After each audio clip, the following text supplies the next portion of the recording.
Press meet లో మన Kamareddy MLA Ramanareddy గారు మా షబీర్ అలీ గారి గురించి అనుచిత వ్యాఖ్యలు చేయడం జరిగింది.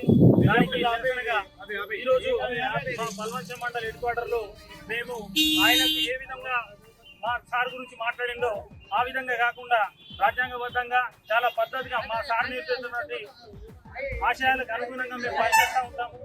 మేము ఎక్కడ ఏది మాట్లాడినా కూడా రమణారెడ్డి గురించి ఒక మాట కూడా మేము చెడుగా మాట్లాడలేదు. మా షబీర్ అలీ గారు స్పీచ్ ఇచ్చినప్పుడు కూడా ఆయన గురించి ఎక్కడ ఫ్లోలో కూడా ఆయన గురించి చెడుగా మాట్లాడలేదు. ఇలా ఆయన మాట్లాడుతున్నటువంటి భాష ఏదైతుందో వీధి రౌడీలాగా మాట్లాడుతూ ఉన్నాడు. ఇప్పటికైనా సరే మీకు ఒకటి మేము చెప్తా ఉన్నాం, మా బల్వంచ మండలిని మీరు ఏదో చేస్తామని చెప్పిండు. 8,31,00,000 నిధులు తీసుకొచ్చి అభివృద్ధి చేస్తానని చెప్పిండు. ఇలా మీకు చెప్తా ఉన్నా, మీకు పోతా ఉంటే వాడి అనే ఒక గ్రామం ఉంటది, అక్కడ ఒడేరోళ్లకు కనీసం వాళ్ళకి బాత్రూమ్ లేదు, అదన్ మీద పోయలేదు. నీకు మనం మాచారెడ్డి పల్వంచ హెడ్ క్వార్టర్ లో ఎలాంటి అభివృద్ధి జరగలేదు. ఇప్పుడు పల్వంచకు వచ్చి చూస్తే ఎంపీడీఓ ఆఫీస్ కి ఆఫీస్ లేదు, ఎంఆర్ఓ ఆఫీస్ కి ఆఫీస్ లేదు. ఎంపీడీఓ ఆఫీస్ లేకపోవడం వల్ల 7 పంచాయతీ సెక్రటరీలు యూరిన్ పోవాలి అని అంటే గవర్నమెంట్ స్కూల్లో ఇంకేమైనా పోయిందా? దాని మీద ఏం లేదు.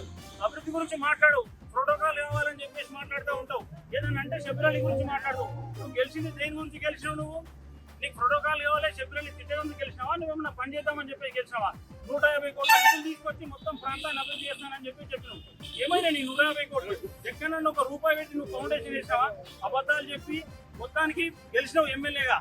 ప్రజలు నీకు అవకాశం ఇచ్చింది, నువ్వు ప్రూవ్ చేసుకో, పని చేసి చూపించు.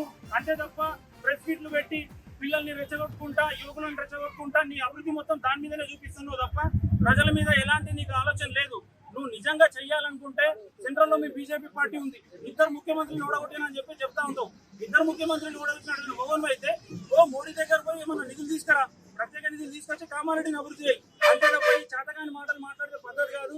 ఈసారి మేము చాలా మిమ్మల్ని ఏమనకుండా వదిలేస్తున్నాం. ఇంకొకసారి కనుక ఇట్లాంటి వ్యాఖ్యలు చేస్తే తప్పకుండా నువ్వు గ్రామాలలో తిరగడానికి కూడా ఆలోచన చేయాల్సి వస్తుంది. నిన్ను గ్రామాలలో అడుగుపెట్టనీయం. ఇప్పటికైనా నీకు ఒక ఛాన్స్ ఇస్తున్నాం.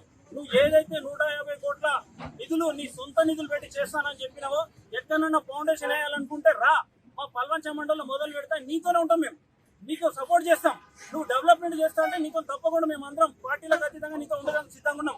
అంతే తప్ప ఈ అబద్ధాలు చెప్పుకుంటూ యువకులను రెచ్చగొట్టుకుంటా ఈ పిచ్చి పనులు చేస్తే మాత్రం మేము ఉపేక్షించలేదు. రానున్న రోజులలో నువ్వు ఖచ్చితంగా అన్ని విషయాలకు సమాధానం చెప్పాల్సి వస్తుంది. జాగ్రత్త. నువ్వు ఇప్పటికైనా నువ్వు కళ్ళు తెరువు. అభివృద్ధి చేయాలనుకుంటే కాంగ్రెస్ పార్టీలో ఉన్నటువంటి పెద్ద మనుషులతో కలువు. అంతే తప్ప ఆడిపోతావు. అసెంబ్లీలో పిచ్చి పిచ్చి మాటలే మాట్లాడుతూ, ఈడికి వస్తే ఊర్లలో అవే మాట్లాడుతూ, ప్రెస్ మీట్ పెడితే అదే మాట్లాడుతూ.